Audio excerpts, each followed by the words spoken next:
செய்கிறதுக்கு caramel first prepare பண்ணிக்கலாம்.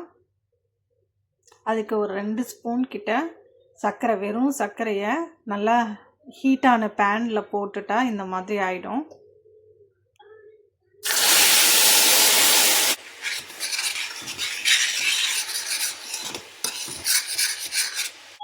Fruit cake செய்கிறதுக்கு பாதாம், முந்திரி, பேரிச்சம்பழம், அப்புறம் டூட்டி ஃப்ரூட்டி, கொஞ்சம் செரீஸ், அப்புறம்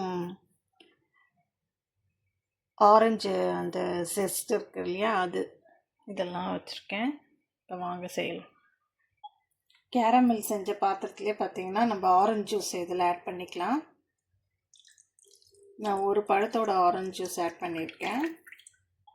இது கூடவே பாதாம் ஆட் பண்ணிக்கலாம், முந்திரி ஆட் பண்ணிக்கலாம்,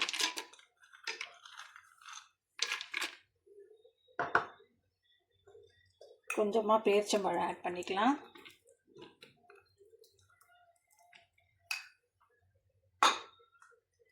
கூடவே டூட்டி ஃப்ரூட்டியும் ஆட் பண்ணிக்கலாம்.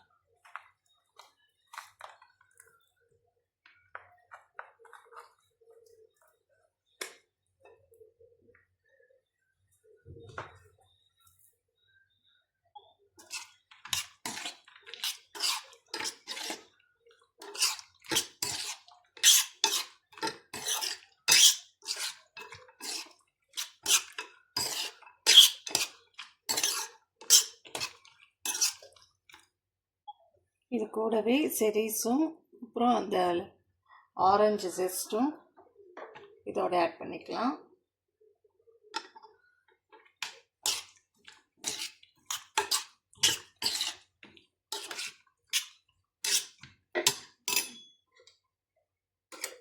இது கூடவே நம்ம ப்ரிப்பேர் பண்ணி வச்சுருக்கிற கேரமல்லையும் ஆட் பண்ணிக்கலாம். இது கூடவே நம்ம ரம் ஆட் பண்ணிக்கலாம்.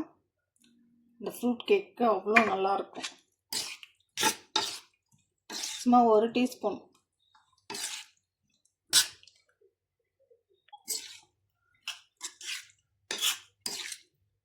அப்படியே ஆஃப் பண்ணிக்கலாம். இது நல்லா ஆறணும்.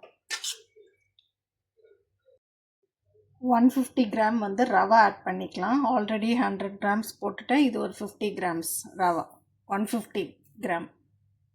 இல்லைன்னா இந்த ஒரு கப்பு 1.5 கப்பு கிட்ட ரவை ஆட் பண்ணிக்கணும். இது கூடவே ஃப்ளேவருக்கு சினமன் பவுடர், பட்டைத்தூள் ஆட் பண்ணிக்கலாம், கொஞ்சமாக சுக்கு பவுடர், நல்லா மிக்ஸ் பண்ணிக்கலாம். இதை இப்போ கொஞ்சமாக பால் விட்டு இதை கொஞ்சம் ஊற வைக்க போகிறோம்.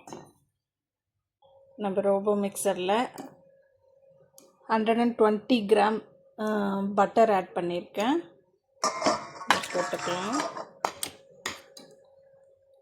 இதை நல்லா பீட் பண்ணிகிட்டே இருக்கும்போது நம்ம சர்க்கரை ஆட் பண்ணிக்கலாம்.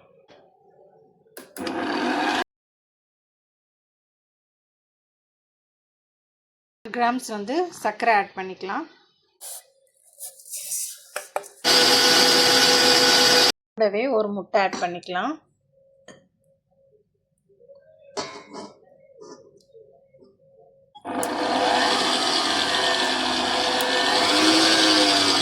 ஒரு முட்டை ஆட் பண்ணியாச்சு. இப்போ 2வது முட்டை.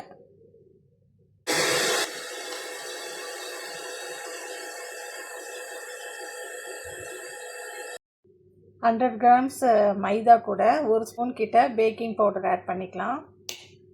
இதை அப்படியே நம்ம சலிச்சுக்கலாம்.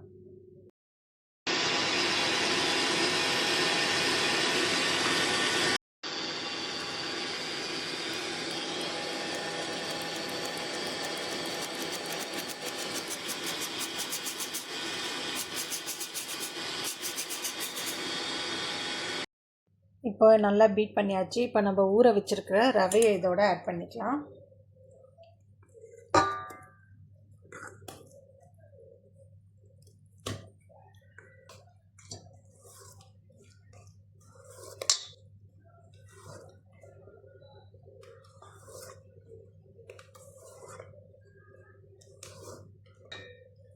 இப்போ நம்ம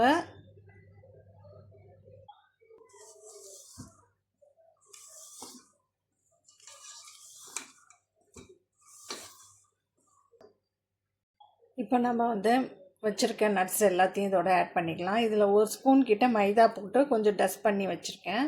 இப்போ அதை அப்படியே இதில் ஆட் பண்ணிக்கலாம்.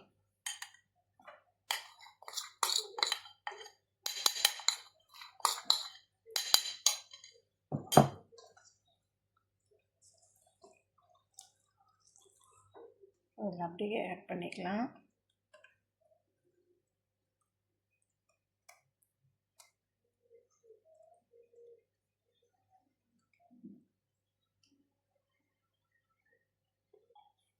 அவ்வளோதான், பர்ஃபெக்டாக எல்லாமே ஊற்றியாச்சு. ஒரு டப் பண்ணிவிட்டு 180 டிகிரி செல்சியஸில் 180 டிகிரி செல்சியஸில் ஒரு 30 to 40 மினிட்ஸ் வச்சு எடுத்திங்கன்னா சூப்பராக வந்து பேக் ஆகிடும். சூப்பராக கேக் பேக் ஆகிடுச்சு. குத்தி பார்த்தா ஒன்றுமே க்ளீனாக இருக்குது. இன்னும் கொஞ்சம் ஆறணும்.